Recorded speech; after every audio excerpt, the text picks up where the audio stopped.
Despite being a little divisive, Deltarune Chapter 3 had some great moments. The game within a game stuff was cool, the action sequences were mostly fun. In some ways it's a hard chapter to top, so the question arises, is Chapter 4 worth your time? If the most important tenets of a Deltarune chapter to you are great story, inventive enemies, and fun minigames, then yes, this has all of that, but not in the way that it usually does. And there's a recurring pattern in these chapters that has me concerned for the future. This video will not be a complete story breakdown, but will instead touch on a random selection of scenes I think illustrate the good and bad points of this chapter, a whistle-stop tour. Before that, however, one of my biggest grievances with Chapter 3 was how it felt like we were wasting time, dragging our feet every which way. Someone asked Toby if he wanted to progress the plot or not, and his answer was WarioWare. It was fun from a gameplay perspective, but it was easy to zoom out and go, we haven't really done much in this chapter, have we? I mean, there was some Roaring Knight stuff, Tenna got a lot of development at the end, and things off the beaten path alluded to neat plot points, but overall not as much mileage as one might want after years of waiting. Well, a lot of you said that's kind of the reason Chapter 3 and 4 released at the same time, and I get that, though I think it says something that Chapter 3 needed to release with 4 so that people weren't annoyed. Actually, some of you were annoyed at how much I disliked Tenna in my last video. As I was piecing this video together, playing my footage back, seeing Tenna bite the dust, water welled in my eyes, and I started to get randomly emotional. But I realized it wasn't because of Tenna. It was you allowing me to do my dream job. Don't get it twisted though, Chapter 4 has its own issues, most definitely, but some context is in order first. Towards the start of the story, you'll find yourself in the White House, and a fair bit goes down here. Chris kicks us out, throwing us inside a present box, but not before the game makes an Among Us reference because Toby does not have self-control. You can eavesdrop on some characters in the vents, collecting tidbits of info that don't paint anything concretely, but give you some insight nonetheless. There's even some action sequences where you have to avoid Chris. Silent protagonists can be difficult, and while we're far from getting the answers to what Chris is, moments like this where the player is separated, watching what Chris does, are essential to building that character up. Dialogue can do a lot of heavy lifting, and as much as other characters can bounce off of Chris, these scenes in particular are not only unique, but kind of needed. The other characters don't know enough about Chris's situation to give dialogue that progresses the story. With the amount of times I've allowed Chris to just eat shit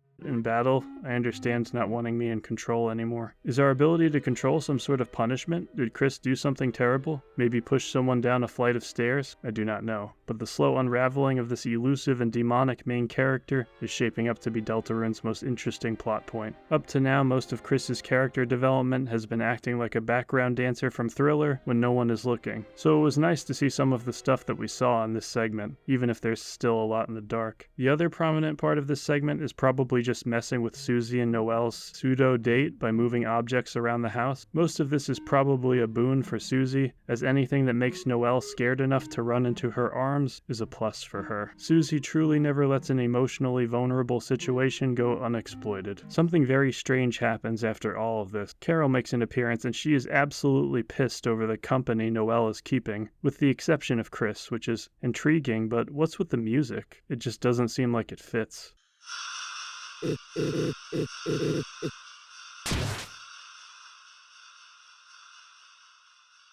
It sounds like a Harry Potter character died. But if we're going to talk about normal situations becoming dark, we should talk about the church. The church becoming engulfed by the dark world was a nice touch. So often the agency is on the heroes. The dark world is a thing they can escape to and leave at will, a thing Chris and Susie can put on pause whenever they want. But here it's truly starting to bleed into their own world. The Roaring Knight is not letting them kick up their feet at all. Speaking of, diving in puts us directly at odds with the Roaring Knight. The Knight's design makes it look like I haven't unlocked him yet, but I assure you that's not the case. Also, he reminds me of the Pursuer from Dark Souls 2, a silent, floating, ominous armored figure who is clearly devoted to some cause we don't know about. Maybe he's from the future, trying to stop the heroes from fulfilling the prophecy, because there are unintended consequences they could only know from his timeline? I don't know. Clip that, and if it turns out I'm right 5 years out, we'll know. Speaking of jumping years into the future, I have a request. There are 3 things I want to achieve in life. I want to make at least half my monthly income off YouTube, I want to have 100,000 subscribers, and I want to marry my girlfriend. If you want to help me with the first 2,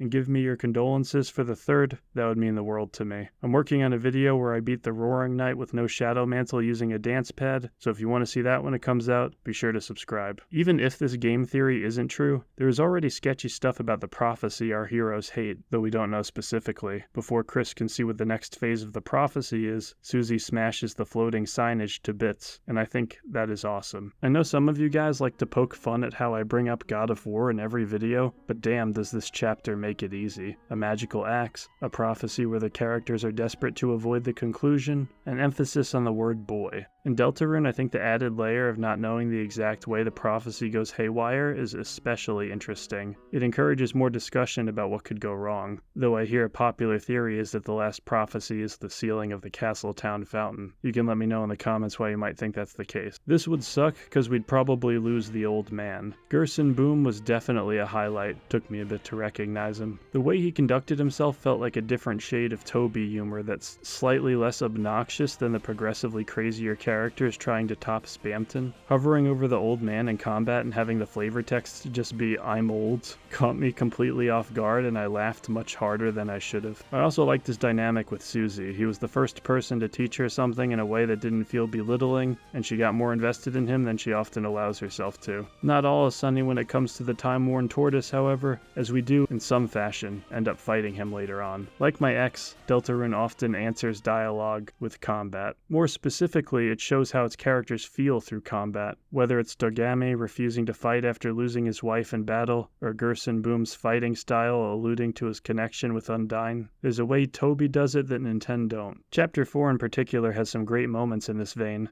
like the aforementioned Gerson Boom fight. It builds up the anxiety perfectly by taking its sweet time dulling projectiles at you. Before we talk about my biggest problem with this chapter, let's talk about the climbing, because you might be surprised to realize that's not it. It's not so sophisticated that it can be its own game or anything, but it was fun enough that it was a welcome respite from battles. The speed boost you get from leaping actually feels pretty good, and the way it's incorporated to the final fight is also fun. All prior releases of Deltarune have managed to upend my expectations on the combat. In this case, there was nothing especially earth-shattering, but I was surprised at just how awesome the final boss was for this chapter, both in spectacle and in how fun it is to play. Like, the Titan transformation has so many frames of animation it felt like I was watching a sprite animation on Newgrounds for a second there. Using light to turn monsters into TP so that I could juggle Unleash and attack the weak spot of the Titan was really fun. It did that thing all good boss battles do where it starts like, what the hell was I supposed to— oh, alright, I think I can do that. Chapter 4 is a bummer in a lot of ways. The prophecy's tragic, the ending is bittersweet, and we find out Birdly isn't dead. But it'd be careless to get hung up now because it's probably only going to get darker as we go. We've crossed the halfway mark, and I for one am looking forward to seeing how all of this ends, though I could do without some of the characters trying way too hard to make me laugh. Toby's need to outdo himself each time is double-edged. That drive has brought us great moments. There are awesome scenes in Deltarune that wouldn't exist if Toby wasn't militantly trying to be better each chapter, but sometimes Toby confuses better with louder. Such was the case with one boss battle, which, while fun, suffered from the same over-the-top personality so many new NPCs in Deltarune need to have, and that's easily my biggest